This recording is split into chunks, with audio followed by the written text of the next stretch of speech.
एक बड़ा गंभीर प्रश्न आ गया, गया श्राद्ध के उपरांत श्राद्ध तर्पण पिंड करें कि न करें। पहले हाँ ये पहले द्रविड़ से पूछे फिर मैं चर्चा जी करूं। पहले श्रद्धेय द्रविड़ शास्त्री से अनुरोध है कि वो बताएं। योगिनी हृदय ग्रंथ में आसाम के पास जो शक्तिपीठ है कामाख्या, वहाँ के कुछ तीर्थों का वर्णन है।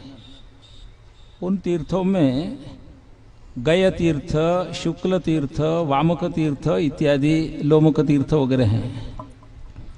तो जीवित व्यक्ति अपने उद्धार के लिए जो आत्मपिंड प्रदान करे वो वहाँ पर योगिनी तीर्थों में योगिनी हृदय के योगिनी शैल के पास देते हुए गय तीर्थ तक ही दे, आगे के अश्वक तीर्थ आदि में न दे। यदि देगा तो प्रतिवर्ष 1 मास या 2 मास उसकी आयु कम होगी। इसके लिए वहां कहा गयान्तम पिंडदानम, यानी गय तीर्थ तक ही पिंडदान करना। ये आत्म पिंडदान है, मृत लोगों के लिए पिंडदान नहीं है। ये जीवित व्यक्ति स्वयं के उद्धार के लिए वहां पिंड दे सकता है, वो गय तीर्थ तक ही दे, आगे न दे। वहां का वाक्य है गयान्तम पिंडदानम, गय अंतम, ऐसा। तो उस भ्रम से उसको लेकर के गया के लोग बैठ गए, गया अंतम पिंडदान, इसलिए कहते उसमें कोई तत्व नहीं है, करना चाहिए पिंडदान। बहुत श्रेष्ठ। पूज्य ब्रह्मचारी जी महाराज भी इस पर 2 क्षण बताएं। गया श्राद्ध के बाद पिंड और तर्पण श्राद्ध, अभी हमारे द्रविड़ जी ने जो कहा वो बिल्कुल ठीक है।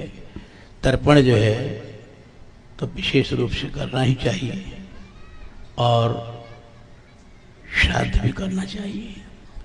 अगर ऐसा नहीं करेंगे तो हमारी परंपरा ही समाप्त हो जाएगी, लोग श्री नहीं कर पाएंगे। लोकरी जी शास्त्री जी स्वयं कुछ कहना चाहते हैं, उन्होंने मुझे संकेत किया है, बोले।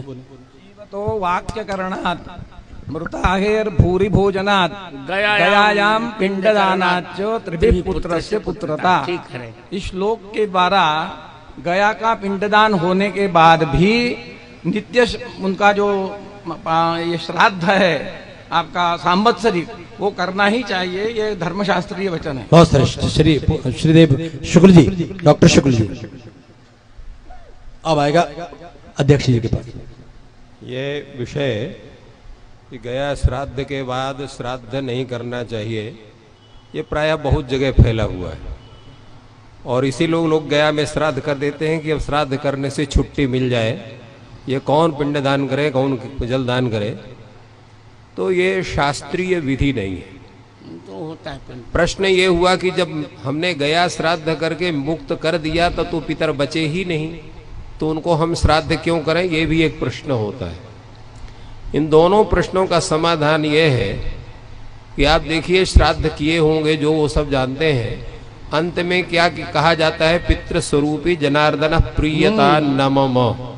वो पिंडदान पितरों के माध्यम से भगवान जनार्दन को आप पिंडदान करते हैं। आपको ध्यान होना चाहिए, प्रायः कहते हैं कि भाई पिंडदान जा रहा हूं तुलसी को मत आने दो। तुलसी दल से युक्त अगर पिंडदान हो गया तो वो अत्यंत प्रसन्न हो जाते हैं पितृगण। तो इसलिए उस पितृ रूप में साक्षात जनार्दन को पिंडदान होता है। पिंडदान अवश्य करना चाहिए। अगर किसी का सामर्थ्य या व्यवस्था नहीं है तो भोजन, ब्राह्मण भोजन के रूप में पिंडदान करना चाहिए, वो भी पिंड ही माना जाता है।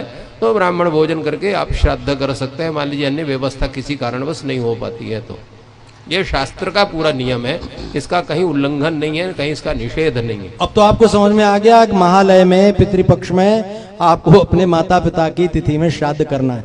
लोग गया जी पिंडदान करने नहीं जाते, पिंड छुड़ाने जाते हैं। एक बार पिंड डाले आवे न तर्पण करना न श्राद्ध करना। अरे नित्य श्राद्ध है, नित्य तर्पण है। बलवेश देव कर्म करते उसमें नहीं क्या है, उसमें भी तो है। पितृव्यास सुधा बता दिया। और यहाँ तर्पण तो नित्य है, वो तो 9 कृष्णानम संध्या जपो होमा स्वाध्याय देवतार्चनम वैश्य देवम तथा तिथ्यम नवम पितृतर्पणम। ये 9 कार्यों में नित्य अनेक कार्यों में पितृतर्पण को तो अनिवार्य माना गया है। और श्राद्ध का विषय भी सभी विद्वान ने स्पष्ट कर दिया। एक बार 1974 में मुझे स्मरण है, सांगवेद विद्यालय में वाराणसी में एक धर्म सभा हुई थी। उस धर्म सभा की अध्यक्षता की थी करपात्र स्वामी ने। और मुख्य अतिथि थे पंडित राजराजेश्वर शास्त्री द्रविड़, और विशिष्ट अतिथि के रूप में प्रश्न कर रहे थे तत्कालीन न्याय विभाग अध्यक्ष हमारे संस्कृत विश्वविद्यालय के बद्रीनाथ जी शुक्ल। ये चर्चा आई थी, तो चर्चा में ये निर्णय हुआ था कि गया श्राद्ध के पहले यदि पिंडदान नहीं होगा तो दंड मिलेगा। उन्होंने कहा कि गया श्राद्ध के बाद पिंडदान करना चाहिए। मान लीजिए किसी के पास धन नहीं है, तब वो प्रत्यवाय नहीं लगेगा, यही केवल गया श्राद्ध का महात्मा होगा। बहुत श्रेष्ठ। माने अन्यत्र तो गया श्राद्ध के पहले तो प्रत्यवाय भी लगेगा।